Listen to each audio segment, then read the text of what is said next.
Shalom, brothers and sisters. I'm just popping in, just popping in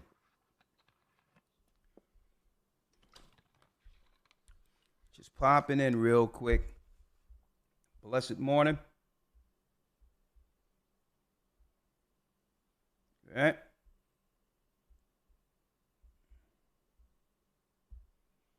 See if we can fix this here.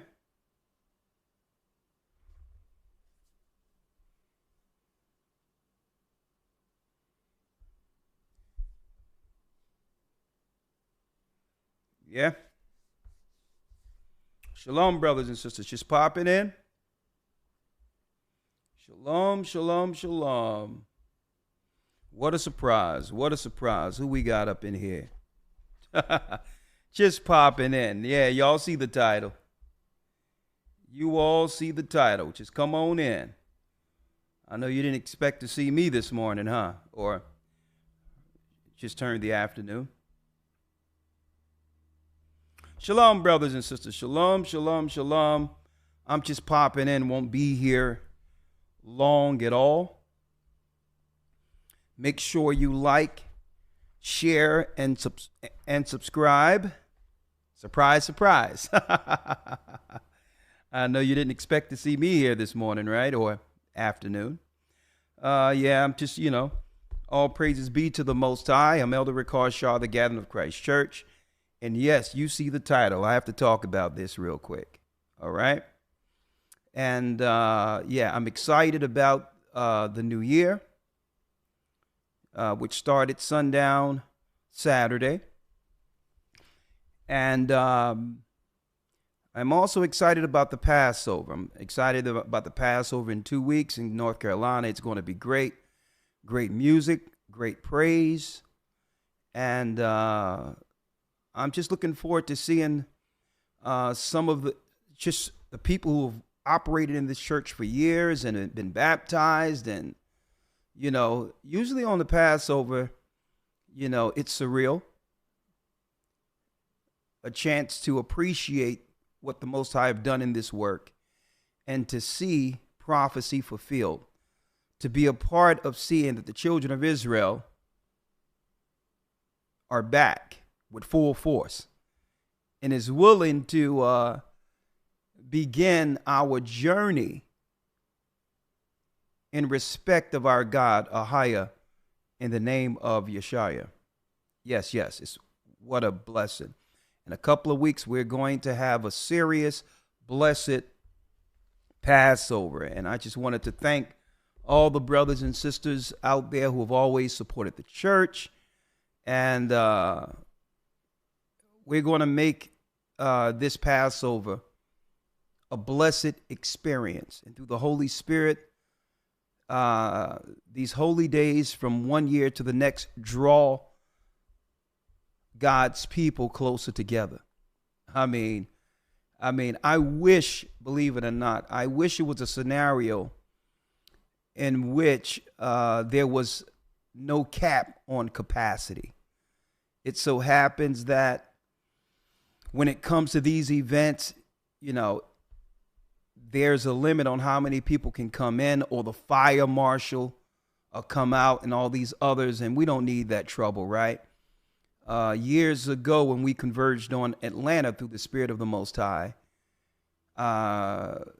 they brought in the fire marshal because our people were in the lobby and lined many saints outside, counting the people and all that, just to disturb the Most High's holy day. It only happened once, about 5-6 years ago, but I don't want that trouble. So I just wish there wasn't a cap. There weren't a cap on the capacity, because we had to stop it at around 3,500, right? Just for the main one in North Carolina, but we still have one in California for the West Coast. Thousands are going to be there. We still have one in Canada. Okay, we're going to have in the hundreds there. The UK, all around the earth, even in Africa. So all praises be to the Most High. But I just hope one day that it can be a scenario in which we can have some just open land where there is no cap on the number of saints who can actually come in, right? So I'm sorry, brothers and sisters, if your enrollment, well, your seat or your reservation was late to a degree where it was capped out, right? But there's other Passovers that we do have throughout the earth, and we're doing everything with the camera work and production to make this Passover interactive, where even if you see it from your home and eat the meal and pray with us from home, you'll still have that engagement, the experience as if you were present. So because there's a cap, unfortunately, everyone can't be there, but at least you'll still be able to experience this with us, okay? Now, I wanted to put that out there. Now, let's go into, I want to cover a few things. Oh, y'all seen the video, Bye-Bye, right? Malak produced that. Elder Yarack was helping with the production and shooting. And, yeah, you know, it was a great experience. It was fun amongst the saints. So, yeah, go see it. Bye-Bye. It's good because soon we'll be going bye-bye. You know, bye-bye Babylon, right? But let me jump right into this, right? You see the title there, right? You see the title there. Oh, yeah. Another thing I wanted to mention, that at the Passover, before sundown, before the Sabbath comes in, we have what you would call a vending for all of our GOCC network members, right? They come in, whatever they might have, merchandise, clothing, whether it be oils, ointments, their own, I would say their own, the things they have patent that they've created themselves, their own creations, or whatever the case is. We share in each other's gifts and actually prefer one another. We prefer one another, okay? And this is what we do to support each other, because this is what the scripture says do. For so long, the other nations have taken advantage of us, right? They'll come in and prey on us and use us for merchandise, but yet contribute nothing back to our people. And that's what I want to talk about today, okay? That's what I want to talk about, right? Don't fall for the Amalek grift. Don't fall for the Amalek grift. And we all know who Amalek is. Christ put it out there. I know thy poverty and tribulation, but thou art rich. Speaking of our people. And I know the blasphemy of them who say they are Jews and are not, but are the synagogue of Satan. Now, if you do the research, the genealogical research, those who Christ is pointing out are from the seed of Amalek. Well, a lot of them are. And I'm speaking of from the hierarchy of that particular demographic. But I digress. Now, some people are fairly new and wanted to know, how is it that we, our people, the gathered of Christ Church, how do we follow the holy days different than Jewish people? Okay. Well, they make you believe that you're supposed to count the year according to the moon in the sky. Right? And that's why their days are thrown off. So are Hebrews, who are following the Passover and all of that according to the moon in the sky. Well, the reason why you can't do that is mere math. Right? We know that your modern day calendar, which is off by one day, but they try to make up with it with leap years and pulling off days and all that instead of following what God said do. God said we must reckon a year according to Sabbaths. There's 52 of them. So our calendars under Rome, right, is 365 days, which is one day more, but they try to compensate that by with leap years and all that, so when they should just do 364 days, 52 Sabbaths. That's what God gave us, right? You can't follow the moon because the moon gives you a moon annual cycle is 6 months, 30 days, and 6 months, 29 days. When you do the math, just look at a lunar year. It's 6 months, 30 days, and 6 months, 29 days, which means what? You got it. The moon has an annual cycle of 354 days. It's mere math. It comes in short 10 days each year. So this is why their holy days and all that, Jewish people and others, fall on different days of the week depending on what year it is, because it's continually switching, right? Because they're following the lunar moon. Well, that's Babylonian. When they follow the Babylonian moon, it comes from ancient Babylon, the worship of Semiramis, like you have the crescent moon in Islam. It's a worship of the female deity, because the sun is male and the moon is female. Okay? It's the lesser light. Everything is masculine and feminine. The masculine sun, the greater light, and the feminine moon. And the moon follows the sun through portals throughout the earth for light. Okay? So the moon follows the sun. The solar cycle is 364 days, as it was commanded from the heavenly tables since the beginning. You cannot keep a clock with one hand. For time, they work in conjunction. Right? So, how do we know, right, that we are correct? Good question.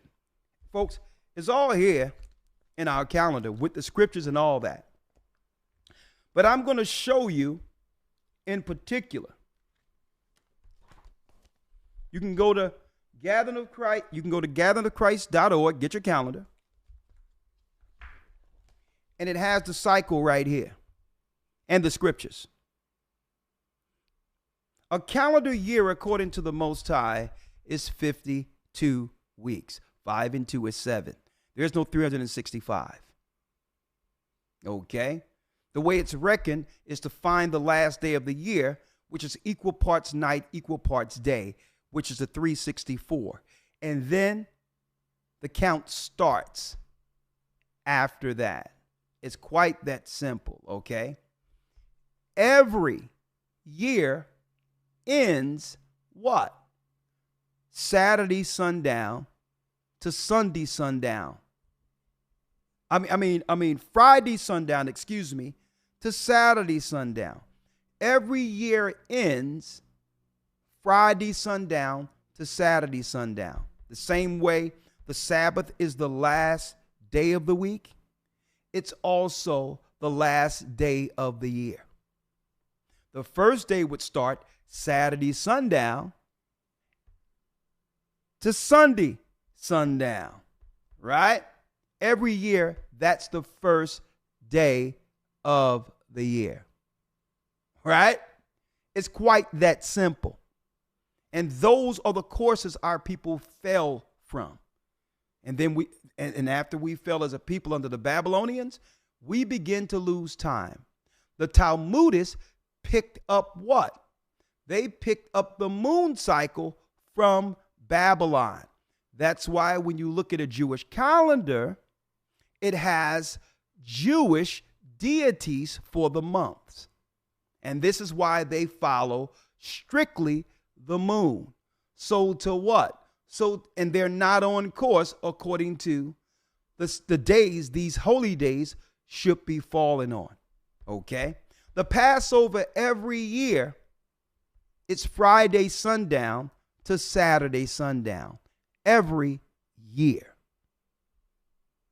at a fixed time. So now, to show you real quick how people are confused, thinking that they should follow the moon in the sky, not understanding the Hebrew and breaking down new moon. Okay? So real quick, let me show you. Let's go to 1 Samuel. Now, if you go to gatheringofchrist.org and get the calendar, it's broken down in more, and even, in depth, right? When you look at the calendar, right? But I'm going to give you an overview on how to understand not to follow the moon in the sky, because it only gives you 354 days in a calendar year. That's common sense. That's mere math. But I'm going to show you where people are getting confused. Let's go to 1 Samuel real quick. How you doing, Elder Dell? 1 Samuel 20, real quick. Let's go to 1 Samuel 20, verse 5. 1 Samuel 20 and 5 reads, "And David said unto Jonathan, Behold, tomorrow is the new moon." Now, what does the new moon signify? We're going to show you in a moment. "And I shall not fail to sit with the king at meat, but let me go that I may hide myself in the field unto the third day at evening. Right? So now let's look at this word moon in particular. Right? Let's look at this word moon in particular. Right? When you go to 1 Samuel 20 and 5, that new moon right here is in the Hebrew 23:20. Right? Kadesh. By implication, right?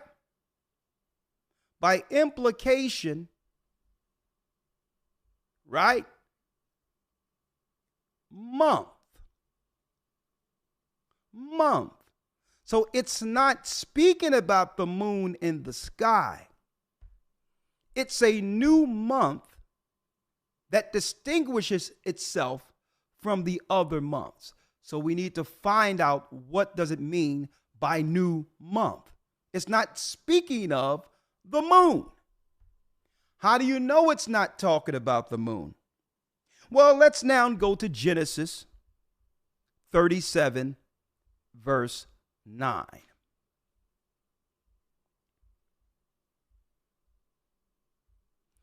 Genesis 37, verse 9 reads,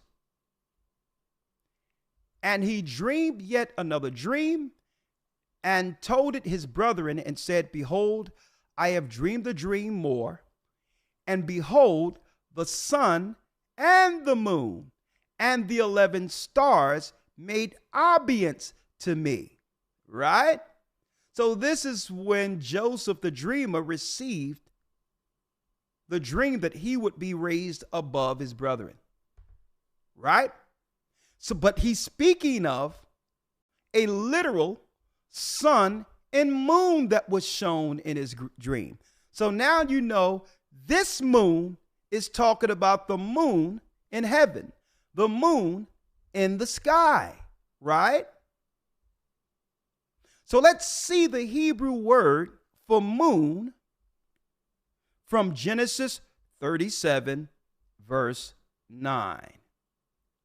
Moon. an entirely different Hebrew word, 3394. It's Yarok. Yarok. So the moon that it was talking about, new moon, that it was talking about during the time of David, has nothing to do with the moon in the sky. So we have to figure out what is that new moon, a new month, it was talking about during the time of David, because it's not speaking of the moon in the sky. It's Shirach, which means what? Look, the moon. The moon. So we know Yarok, when it says Yarok, it's speaking of the moon in the sky, the lesser light. Right? So now we have to understand, so what is the new moon? Let's now go back to 1 Samuel 20, verse 5. 1 Samuel 20, verse 5. 1 Samuel 20, verse 5 reads, "And David said unto Jonathan, Behold, tomorrow is the new moon." So the new what?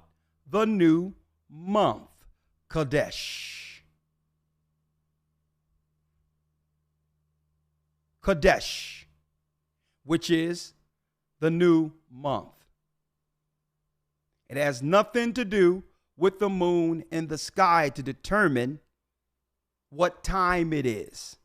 So what is the new moon? Well, the best way to actually define this and understand it is to call it the new season. The Most High have given 4 distinct times in the earth, in the division of 364 days for the changing of season. And it has nothing to do with the moon in the sky. Right? That means each year on a new month, the moon is different. The actual moon in the sky would be different. Right? Now, how do you break it down? Well, on the calendar here, let me pull it up. Let's pull it up here.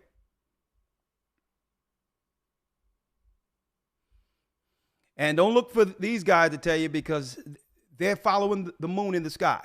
Okay? Now, I took a picture to show you. There's a 300, here it is.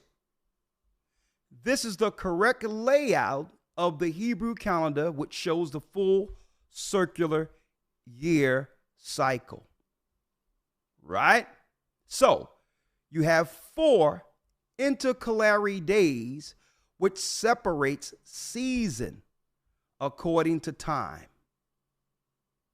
See? So you would have equal parts day and night for the last year, which is 364.